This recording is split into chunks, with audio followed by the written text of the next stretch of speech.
Hello friends, कैसे हैं आप सभी लोग। मेरा नाम है आशीष जोशी और दोस्तों आज की वीडियो में हम बात करेंगे मैक्रोलाइड एंटीबायोटिक्स के बारे में।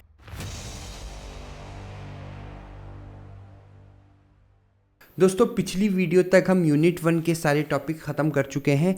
कुछ एंटीबायोटिक्स और बची हुई हैं, जिसमें पहली जो एंटीबायोटिक आज हम पढ़ने वाले हैं वो है मैक्रोलाइड एंटीबायोटिक्स। देखिए ध्यान से समझिएगा, बहुत ही इंपॉर्टेंट टॉपिक है एग्जाम पॉइंट ऑफ व्यू से। मैक्रोलाइड एंटीबायोटिक्स क्या होते हैं।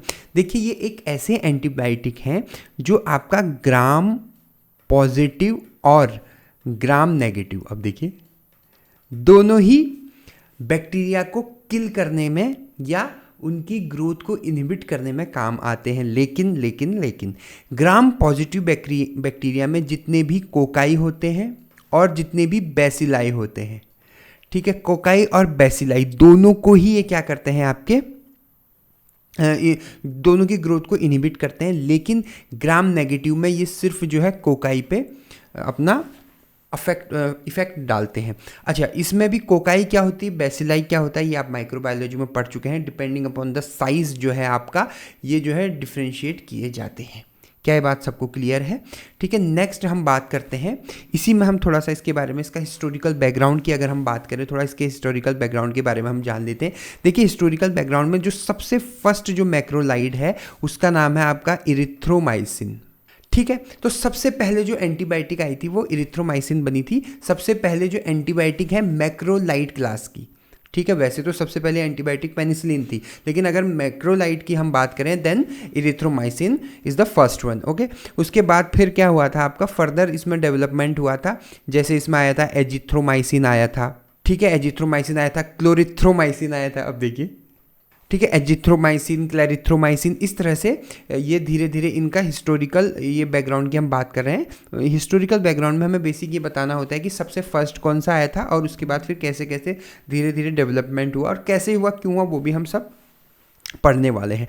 ठीक है, उसके बाद हम बात करें इसके नॉमेनक्लेचर की। अगर हम नॉमेनक्लेचर की बात करें तो ये दो शब्दों से मिलकर बना है। अगर इसका आप संधि विच्छेद करें, अब देखिए, एक है आपका मैक्रो और एक है आपका लाइड। देखिए मैक्रोलाइड मतलब, मैक्रो मतलब होता है बिग कंपाउंड, बिग। मैक्रो और माइक्रो आपने सुना होगा, ठीक है। तो लार्ज बोलें या बिग बोलें, ठीक है, लार्ज या बिग, ठीक है।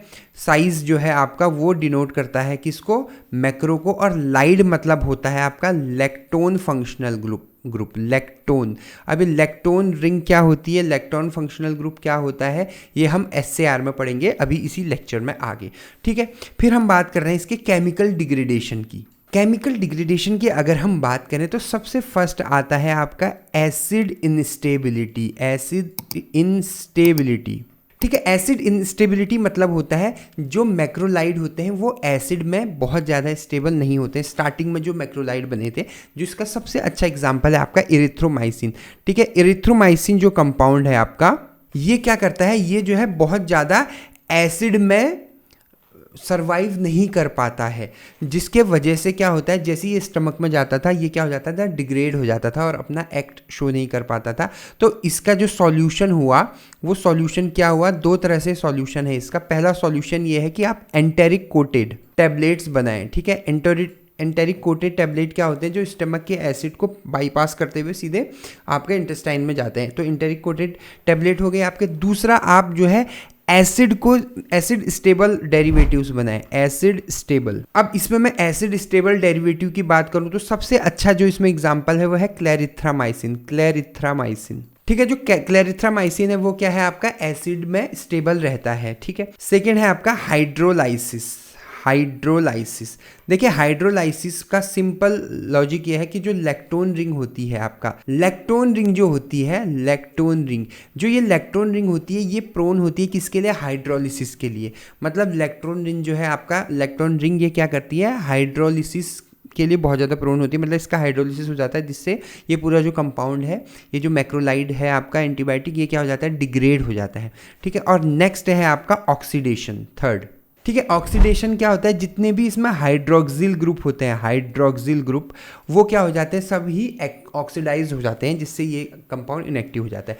एक बार हम क्विक रिवीजन कर रहे हैं सिर्फ केमिकल डिग्रेडेशन का। तो सबसे पहला पॉइंट है आपका इंस्टेबिलिटी। इंस्टेबिलिटी में जो इरिथ्रोमाइसिन है आपका वो क्या होता है, एसिडिक कंडीशन में सर्वाइव नहीं कर पाता है। इसके दो सॉल्यूशन है, पहला तो है कि आप इंटेरिक कोटेड टैबलेट बनाएं और दूसरा है आपका आप एसिड स्टेबल डेरिवेटिव बनाएं जैसे क्लेरिथ्रोमाइसिन।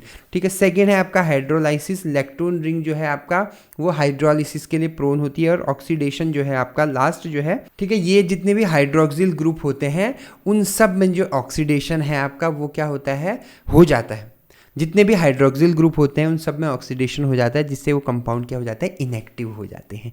ठीक है। तो ये था आपका केमिकल डिग्रेडेशन। अब हम बात करते हैं इसकी क्लासिफिकेशन की। ठीक है, बहुत इंपॉर्टेंट है क्लासिफिकेशन। देखिए क्लासिफिकेशन इसमें जो है 4 तरीके से हो सकता है। पहला है bye ring size. Ring size में जो है 3 टाइप के होते हैं, 14 मेंबर होते हैं, 15 मेंबर्स होते हैं और आपका 16 मेंबर होते हैं। सिंपल नाम आप याद कर सकते हैं, जैसे 14 मेंबर में इरिथ्रोमाइसिन है, क्लेरिथ्रोमाइसिन है, 15 मेंबर में एजिथ्रोमाइसिन है और 16 मेंबर में आपका इन दोनों में से आप कुछ भी याद कर सकते हैं, स्पायरामाइसिन आप याद कर लीजिए। ठीक है। उसके बाद है बाय जनरेशन। जनरेशन के बेस पे 3 जनरेशन है, फर्स्ट जनरेशन, सेकेंड जनरेशन और third generation. First generation obviously जो है सबसे पहली जो एंटीबायोटिक आई थी मैक्रोलाइड कैटेगरी में वो आई थी इरिथ्रोमाइसिन। ठीक है। फिर सेकेंड जनरेशन में आई थी क्लेरिथ्रोमाइसिन, रोक्सिथ्रोमाइसिन और लास्ट में थर्ड जनरेशन है एजिथ्रोमाइसिन। आप काफ़ी ज़्यादा यूज़ भी करते होंगे एजिथ्रोमाइसिन का स्पेसिफिकली।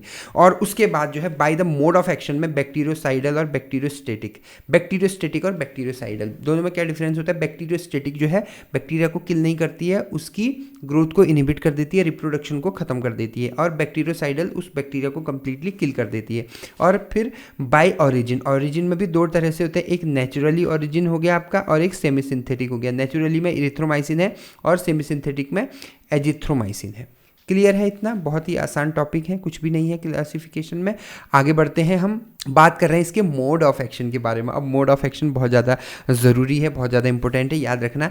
जो मैक्रोलाइड होता है वो क्या करता है, वो बाइंड करता है। अब देखिए वो क्या करता है, बाइंड होता है किसके साथ, वो बाइंड होता है आपका 50S राइबोसोमल। ठीक है, 50S राइबोसोमल सब यूनिट, जिससे क्या होता है आपका ट्रांसलेशन ब्लॉक हो जाता है।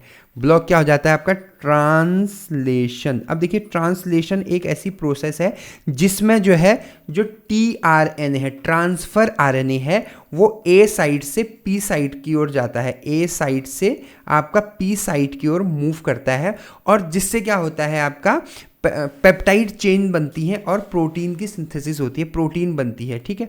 लेकिन चूंकि ये ट्रांजिशन क्या हो गया, यहीं पर ब्लॉक हो गया है, इसलिए जो है पॉलीपेप्टाइड चेन नहीं बन पाएंगी और जो है बैक्टीरिया की जो ग्रोथ होगी, ग्रोथ वो क्या हो जाएगी आपकी, इनहिबिट हो जाएगी, कम हो जाएगी। ये इसका सिंपल सा क्या है, मोड ऑफ एक्शन है। ठीक है। हम आगे बढ़ रहे हैं, SAR के बारे में बात कर रहे हैं। Structure activity relationship. देखिए सबसे पहला जो पॉइंट है वो है आपका लैक्टोन रिंग। अब यहाँ पर मैं आपको बताऊंगा कि लैक्टोन रिंग होती क्या है, ध्यान से समझिएगा। देखिए लैक्टोन कोई एक स्पेसिफिक कंपाउंड नहीं है, लैक्टोन क्या है, एक पूरी क्लास है। ठीक है। अब लैक्टोन बनते कैसे हैं, ध्यान से समझिएगा। जब भी एक सिंगल मॉलिक्यूल के अंदर जो हाइड्रोक्सिल ग्रुप होता है, OH ग्रुप होता है, वो कन्वर्ट होता है COOH ग्रुप में। ठीक है, COOH ग्रुप में, जिस मतलब ईस्टरिफिकेशन हो जाता है। मतलब ये क्या हो रहा है, अल्कोहल एसिड में कन्वर्ट हो रहा है और ईस्टर बना रहा है, तो जो है आपका उसको हम बोलते हैं लैक्टोन रिंग। ठीक है। अब जैसे फॉर एग्जांपल ये एक कंपाउंड है आपका डबल बॉन्ड O। ठीक है, ये ज़्यादातर यही रिंग जो है आपका मौजूद होती है। ठीक है, आपको दिखेगी, जब आप स्ट्रक्चर देखेंगे तब आपको पता लगेगा। ऐसा नहीं कि एक ही होता है, आपको ये भी हो सकता है।